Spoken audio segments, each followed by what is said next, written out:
au regard de l'actualité sportive nationale, continentale et même mondiale, cette sortie médiatique du conseiller spécial du président de la Confédération africaine de football, ancien capitaine des Lions indomptables du Cameroun, selon le géant du moteur de recherche américain Google, il a fait pas moins de 762 apparitions dans les matchs pendant sa carrière footballistique, inscrivant 370 buts en jouant dans au moins 14 clubs de football les plus connus et les plus célébrés du monde, Barça et autres. 4 fois meilleur joueur africain de l'année. Il est l'un des meilleurs attaquants de l'histoire du football et vous avez bien compris. Je reçois aujourd'hui l'une des sommités du monde footballistique, désormais Yirima, une fonction de notabilité de la région de l'extrême nord du Cameroun. Yirima Samuel Etofis, bonjour. Bonjour. Nous sommes très ravis de vous avoir aujourd'hui sur les antennes de la Cameroun Radio Télévision. Ça va? Ça va très bien, merci de m'avoir invité. D'emblée, la première grande compétition de football de l'année, le championnat d'Afrique des Nations, se déroule au Cameroun. Le Cameroun a-t-il obtenu le pari d'organisation? Je suis déjà heureux de savoir que ce championnat se joue enfin dans notre beau pays qu'est le Cameroun. Parce que nous avons connu quelques moments de doute, mais grâce à vous, grâce à la volonté du gouvernement camerounais, nous avons pu travailler ensemble pour Pas grâce à moi, grâce au président de la République. Oui, grâce au président de la République, qui nous représente tous. C'est pourquoi je ne veux pas vous oublier.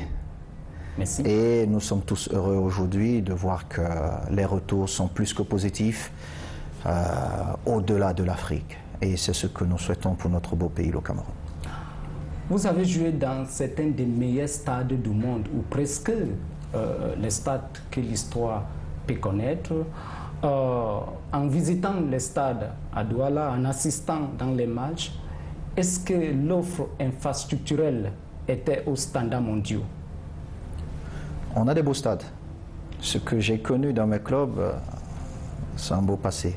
Mais ce que je souhaite et je désire pour mon beau pays, c'est que nous écrivons une très très belle histoire avec les infrastructures que nous avons. Que nous puissions donner à notre jeunesse le temps de jeu qu'ils ont besoin. La seule chose que notre jeunesse nous demande, c'est de jouer. Et aujourd'hui, nous avons des infrastructures, alors je souhaite qu'on se mette ensemble pour le bonheur de ces enfants. Quand vous regardez un stade, par exemple, comme Japoma à Douala, 50 000 places, un complexe, c'est présenté aujourd'hui comme parmi les meilleurs 20 stades du monde. Vous confirmez ça? Hein? Vous avez joué? Ce stade nous rend heureux et fiers d'être Camerounais. J'ai eu le plaisir et la chance de le visiter juste avant le début du CHAN. J'ai eu aussi la chance de voir quelques matchs de l'équipe nationale là-bas et il nous rend fiers. On est fiers d'être Camerounais quand on a des installations comme ça. Vous venez de parler de l'équipe nationale et je pose une question sur cette équipe. Les Lions indomptables A-Prime ont participé à ce tournoi de football et pour la première fois, ils étaient aux demi-finales. Connaissant très bien qui les a menés à ce stade, pouvait-il faire mieux? Dans le football, il y a plusieurs résultats. Mais tout d'abord, sachez que le CHAN, c'est une compétition qui tient à promouvoir les joueurs locaux.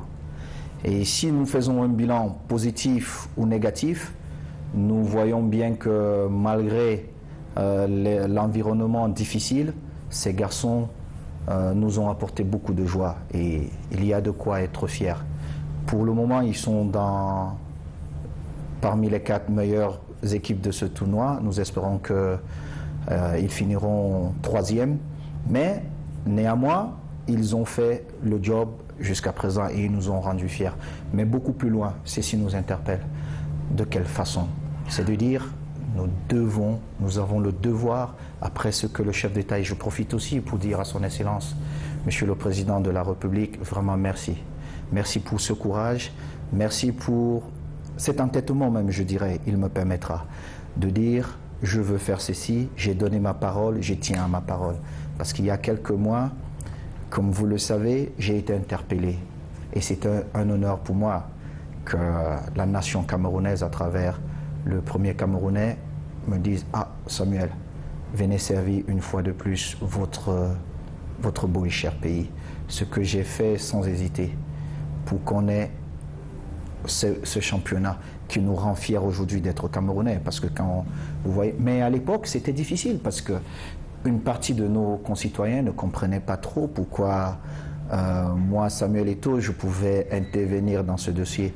Mais quand vous regardez beaucoup plus loin, vous comprenez qu'il y a des choses parfois que vous devez prendre pour vous, pour apporter le bonheur aux autres. C'est une responsabilité demain. À cause de ton... C'est une responsabilité, c'est surtout un devoir de chaque Camerounais. Et la seule chose que j'ai pu faire, c'est de servir mon pays. Mais ceci est 1/1000 de ce que nous devons faire. Nous avons des infrastructures aujourd'hui. Nous devons nous mettre ensemble pour organiser notre championnat et remettre le Cameroun au niveau qui est le sien. Tout à fait. Toute la nation était mobilisée derrière cette équipe. Vous-même, vous êtes descendu pour donner le soutien moral d'une icône que vous êtes. Qu'est-ce qui n'a pas marché? J'ai apporté le soutien qu'il fallait à mes jeunes frères. Une équipe de football a besoin de tout le monde, a besoin des ondes positives pour aller de l'avant. Et ces enfants nous ont apporté beaucoup de joie. Mais n'oublions pas, le football reste un sport et parfois on connaît quelques soirs difficiles, mais nous devons garder ce qu'il y a de positif. Ce qu'il y a de positif, c'est que ces enfants nous interpellent et nous demandent d'organiser le football jeune, le football qui nous permettra d'avoir ces équipes nationales qui nous rendent fiers. Je n'avais jamais voyagé, mais quand j'ai eu la chance d'aller à l'extérieur, les gens se souviennent de ces clubs-là. C'est ça, ces enfants nous interpellent et nous disent « Cher aîné, aujourd'hui, le président Biya nous a donné des installations, c'est à vous de prendre cette responsabilité. » Est-ce que vous avez remarqué certains talents au cours de cette compétition? Je n'étais pas là pour remarquer les talents, j'étais là pour accompagner ces jeunes le plus loin possible. Et je pense que les recruteurs qui étaient nombreux dans ces stades ont certainement remarqué certains talents. Il y a eu donc des matchs à Limbé, à Douala et à Yaoundé, y compris dans le stade de Japoma, 50 000 places que j'ai parlé il y a quelques minutes, dans un contexte particulier, celui de la pandémie à coronavirus qui a redéfini le nombre de personnes qui pouvaient assister dans un match. Avons-nous assisté à un football de qualité? Le football, ce sont des opinions. Ah bon? Ah oui. Et des opinions parfois qui sont différentes. Voyez-vous, dans une équipe, vous avez 23 joueurs, 11 qui doivent jouer. Vous pensez que les 12 qui sont au banc de touche ont les mêmes opinions que les autres? Je ne pense pas. Mais un bon entraîneur a le devoir de mettre tout le monde ensemble pour la victoire finale. Et la victoire finale, pour nous, une fois de plus, c'est de se mettre ensemble, d'organiser notre football. Est-ce qu'il y a eu du bon jeu? Nous avons tout ce qu'il faut. Nous avons la matière première qui sont les joueurs. Nous avons les hommes, parce que les Camerounais sont parmi les plus brillants d'Afrique, et je dirais même dans le monde. Alors, il faut qu'on se mette ensemble pour organiser ce football. Il y a eu un décret, peut-être vous ne le savez pas, en 2014, que je vous ai volontairement apporté. Je ne vais pas le lire devant les millions de Camerounais qui vont nous écouter. Merci. Mais vous pourrez le faire pour qu'ils soient au courant. Concernant l'organisation du football? Oh, exactement. concernant l'organisation du football. La seule chose que moi je souhaite, c'est que toutes les parties prenantes... Ça, c'est un texte présidentiel. Ça, c'est un décret du chef de l'État. Et je pense que dans notre pays, quand le chef de l'État a parlé, nous devons nous plier et nous avons juste une mission, chacun respecter et donner, le meilleur de soi-même pour que ça marche. Qu'est-ce qui est intéressant dans ce décret? Quel est le contexte? Pourquoi? Qu'est-ce qui vous intéresse dans ce texte? Je ne veux pas rentrer dans les détails, mais il y a plusieurs parties prenantes.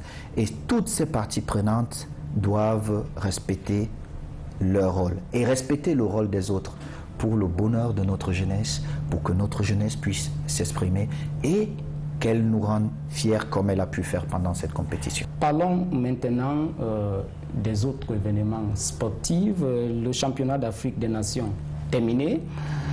L'année prochaine, en réalité, dans quelques mois, la grande messe du football continental, la Coupe d'Afrique des Nations, va se dérouler au Cameroun. Qu'est-ce qui reste à faire pour une compétition exceptionnelle? Nous avons déjà eu la chance d'organiser celle-ci et nous avons pu voir ce qui marche, ce qui ne marche pas. Mais il ne me revient pas de porter un certain jugement. Je pense que le comité d'organisation fera son autocritique et verra qu'est-ce qu'il y a à améliorer, s'il y a des choses à améliorer. Mais dans toute organisation en général, il y a toujours des choses à améliorer. Et je laisse ça à ce comité d'organisation. Quand vous ne voulez pas répondre à cette question... Je vous ai répondu. Peut-être vous voulez que j'accuse des gens. Non, ce n'est pas mon intérêt. Le plus important pour nous, il ne faut pas l'oublier. C'est l'objectif commun, l'intérêt commun. Et notre intérêt commun, c'est que notre football soit le meilleur de notre continent pour que nous puissions, à l'extérieur, gagner peut-être une Coupe du Monde demain. C'est ça notre intérêt. Vous êtes le conseiller spécial du président de la Confédération africaine de football. Je venais de dire à mon introduction. Qu'est-ce que vous proposez pour la CAN qui va venir? À un moment, vous avez parlé d'organiser une cérémonie exceptionnelle avec presque tous les grands stars artistiques football du monde. Ce projet existe encore? Écoutez, en tant que conseiller spécial du président Ahmad, vous savez que j'ai droit à la retenue. Je ne peux pas parler de certaines choses parce que j'ai droit à garder le secret et les seules choses que je puisse dire vont droit au président. Je crois dans ce qu'il parle un petit peu de Samuel.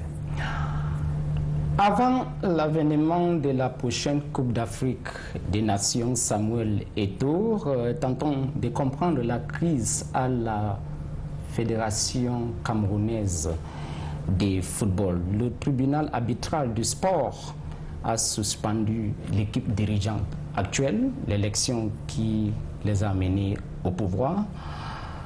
Après, la Fédération internationale de football association, la FIFA, les a donné un mandat d'assurer l'intérim jusqu'à l'arrivée d'une nouvelle équipe dirigeante. Entre-temps, des factions de gestion se sont créées. Pourquoi cette polyphonie qui sonne comme une cacophonie? Si je me permets de dire en français facile, il y a une expression en Ewondo, je ne suis pas un Ewondo, le Samseguile, pourquoi ce désordre? Le football, c'est une question d'opinion. Et le plus important, c'est la victoire finale. Posez-vous, quand vous regardez un problème du football, prenez la place de l'entraîneur et demandez-vous comment il peut gérer 23 bonhommes qui ont des émotions différentes. C'est ça. Il y a eu une équipe à la tête de la fédération ces 2 dernières années. Le tribunal arbitral du football a été saisi par des compatriotes camerounais, parmi lesquels un Abdourahmane que je trouve extrêmement brillant, et j'ai eu l'opportunité de collaborer avec. Mais ça, c'est pas le plus important pour moi. Le plus important pour moi, c'est qu'on se mette ensemble, qu'on écrive ces tests, qu'on parte aux élections et que le plus tôt possible, nos enfants jouent. Pour moi, Samuel Eto'o, c'est de regarder tout le monde, d'écouter tout le monde et de tout faire pour mettre tout le monde autour d'une table pour le bonheur de notre jeunesse. Ça, c'est mon but. C'est l'heure du rassemblement? C'est pas seulement l'heure du rassemblement, mais quand vous dites c'est l'heure du rassemblement, c'est comme si on commençait aujourd'hui. On l'a fait toute notre vie. On l'a fait toute notre vie. Parfois, il a fallu qu'on passe par des bagarres pour arriver à notre objectif. Mais l'objectif final, c'était d'organiser quelque chose pour notre jeunesse, qui est la plus importante pour tout le monde. Parlons de vous-même, maintenant Samuel Eto'o-Fils, avec l'une des plus remarquables carrières de football dans le monde. Dites-nous, quel aura été, comme footballeur, votre moment le plus glorieux et votre moment le plus sombre? Les 25 ans de ma carrière. Je ne crois pas avoir connu de moments sombres. Il est vrai qu'à un certain moment, bon, on a perdu certains matchs où on a souffert émotionnellement, mais quand je regarde derrière moi les 25 années, je dis, j'ai pas de moments sombres. J'ai profité de chaque moment de ma vie. Je n'en ai pas. J'ai donné tout ce que j'avais. Et le plus difficile souvent pour quelqu'un qui fait le métier comme le mien, c'est de donner envie aux autres de faire comme lui. Et moi, j'ai eu la chance, plusieurs jeunes ont aimé le football parce qu'ils se disent « Ah, Samuel a… » Et c'est ça, créer un rêve. Et alors, je ne peux qu'être fier d'avoir servi toute cette jeunesse. Moi, je n'ai pas fait le football dans ma vie, mais je veux comprendre une chose. Quand vous êtes dans le stade, il y a peut-être des milliers de gens qui vous regardent dans le monde. Qu'est-ce qui traverse dans votre tête souvent? Donner du La plaisir. pression? Moi, je n'en avais pas. Je n'ai jamais connu la pression quand je jouais parce que ça dépendait de mes jambes. Et j'étais tout le temps prêt. Je voulais rendre service, je voulais apporter le bonheur, je voulais partager un moment unique avec ces spectateurs, ces téléspectateurs. Et pour moi, rentrer dans un stade de football, c'était à chaque fois le plus beau jour de ma vie parce que j'allais juste prendre du plaisir. Vous étiez le capitaine des Lions indomptables du Cameroun, l'équipe nationale de football masculin. Partagez avec nous une anecdote quand vous étiez capitaine que vous n'avez jamais dit nulle part, même à Madame Samuel Eto'o. Et je ne pourrais pas le faire. Vous savez, tout ce qu'on fait en équipe reste au vestiaire, dont je ne puisse partager certaines choses avec vous.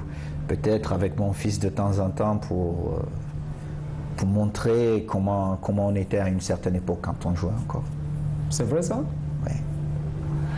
Samuel Eto'o, comme les autres après le football, vous vous êtes engagé dans l'humanitaire, vous êtes devenu humanitaire à travers la fondation Samuel Eto'o-Fils. Décrivez-moi la vision de cette structure et quel est le bilan aujourd'hui? La vision, elle est très simple. Accompagner notre jeunesse. Être aussi proche de nos parents qui ont certains besoins.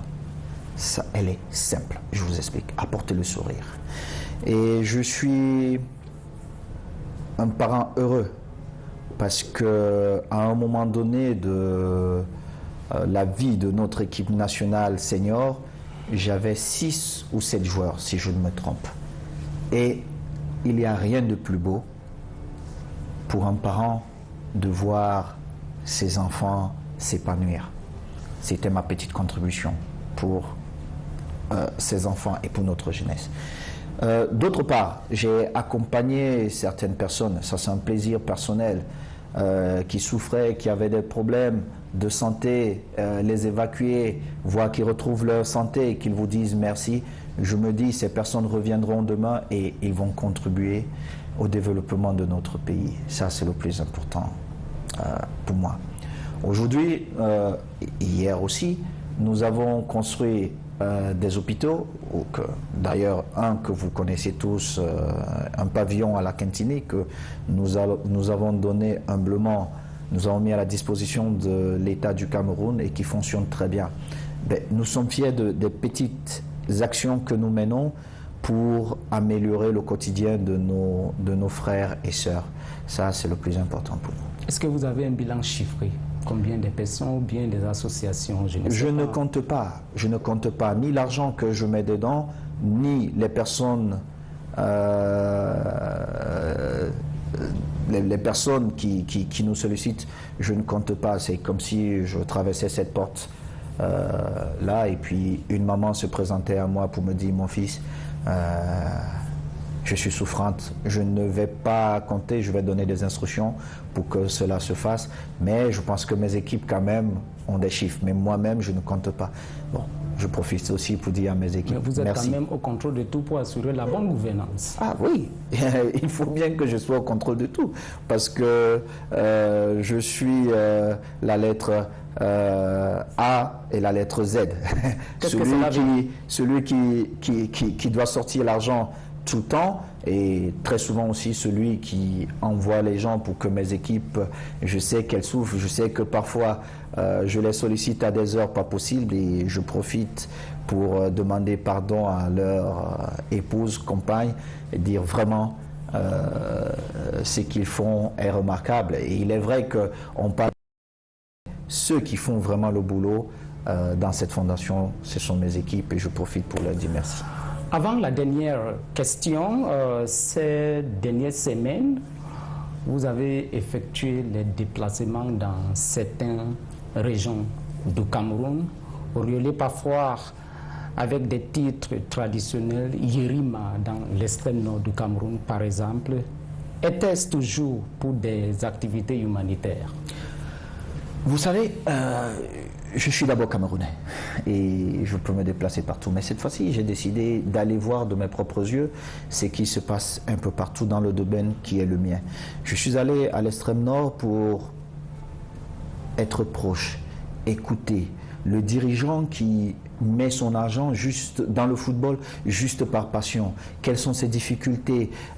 Comment nous pouvons l'accompagner, parce que si je veux ramener tout le monde autour de la table, il faut bien que... Samuel Eto'o-Fils, une seconde. Parlant Vous avez même 10 secondes. Parlant de l'extrême nord, il y a 5 ans, notre grand frère décédé, Manu Dibango, était assis exactement là où vous êtes assis.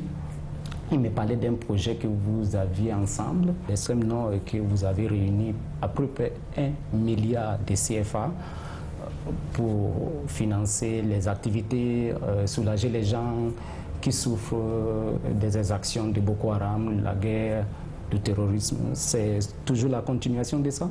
Laissez-moi terminer sur la première question. Vous m'embarquez dans une autre question qui n'était pas à l'ordre du jour, et je pense que le grand frère, mon papa Manon, père son âme, qui n'est plus, était là, il vous a expliqué, mais il n'est plus là.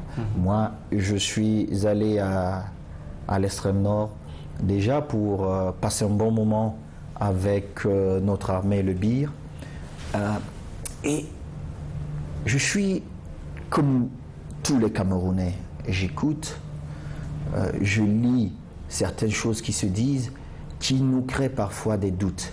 On ne comprend pas quel est le rôle de notre armée, du BIR, de ceci, de cela. Et moi, je suis très curieux, alors je me suis dit, il fallait que j'aille voir de mes propres yeux. Et c'est que j'ai fièrement découvert là-bas, ce sont des jeunes garçons qui ont parfois l'âge de ma fille aînée. Et j'ai vu des braves garçons qui mettent leur vie en péril pour nous permettre de bien vivre. Et ça, comme j'ai tenu à leur dire là-bas, je le dirai haut et fort chaque jour de ma vie. Que moi, personnellement, je suis plus que fier d'eux. Et je pense que tous les Camerounais qui sont vraiment au courant de la première mission de notre armée, du BIR, qui est celle de protéger nos frontières, devraient être fiers du BIR. Et je vais même plus loin. notre équipe nationale, nos équipes nationales, nous permettent d'être ensemble et de tout oublier. Je pense que notre armée devrait être beaucoup plus que notre équipe nationale, parce que ce sont des jeunes garçons qui mettent leur vie en danger pour nous protéger. Et ça n'a pas de prix. J'ai profité pour voir ma grande famille de football pour comprendre aussi, parce que ce sont des gens qui investissent, qui mettent beaucoup d'argent dans le football et qui sont parfois très loin.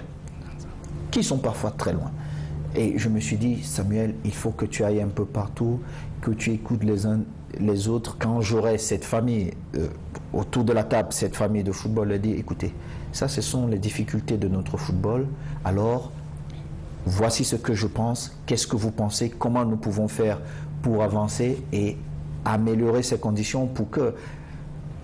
Le plus important pour moi, c'est que nos jeunes, partout dans le Cameroun, puissent jouer au football et que nous apportons les facilités pour que ces jeunes jouent. Il est vrai, vous avez vu notre équipe nationale, je pense que vous étiez fiers. Il y a des soirs où vous rentrez comme ça, le Cameroun avait gagné, vous avez dit, oh, ils ont gagné. Mais pourtant, vous oubliez qu'il y a certains qui sortent de Marois. Vous ne vous posez pas la question. Il y a peut-être certains qui sortent de Berthois. Vous ne vous dites pas, ah, qui est même son président? Qui a permis à ce jeune de jouer? Alors il est de notre devoir de regarder ces présidents-là et leur dire, ils sont peut-être ceux qui sont plus importants dans ce système, dans cette envie de développer le football. La base, le football jeune. C'est le vrai football. C'est celui-là. C'est celui qui nous permet d'avoir toutes les autres échelles. Finalement, Samuel Eto'o-Fils, nous sommes au mois de février, c'est le mois de la jeunesse au Cameroun. Est-ce que vous avez un message particulier à tes fans, à la jeunesse, toujours de travailler, que c'est le travail qui paye? Mais ce n'est que le travail qui paye. Ce n'est que le travail qui paye. Et surtout de croire en leurs rêves. Moi, je suis un grand rêveur, parce que je me dis toujours, le début de la réussite, c'est d'abord le rêve. Il faut rêver et se donner les moyens de rendre son rêve possible. Si vous ne pouvez pas rêver et croire à votre rêve, il vous serait difficile de réussir dans la vie. Mais notre jeunesse, elle est brillante. Il faut juste continuer à travailler et ne pas baisser les bras. Merci beaucoup. C'était un plaisir pour moi de faire cette interview avec vous, parce que c'est la première fois que j'ai fait une interview avec Samuel Eto'o-Fils. J'ai déjà parlé, comme on va dire au quartier, au Cameroun, qu'il avait déjà parlé avec tous les autres grands. Aujourd'hui, il fallait ajouter Samuel Eto'o-Fils. Merci beaucoup. Merci à vous. Merci.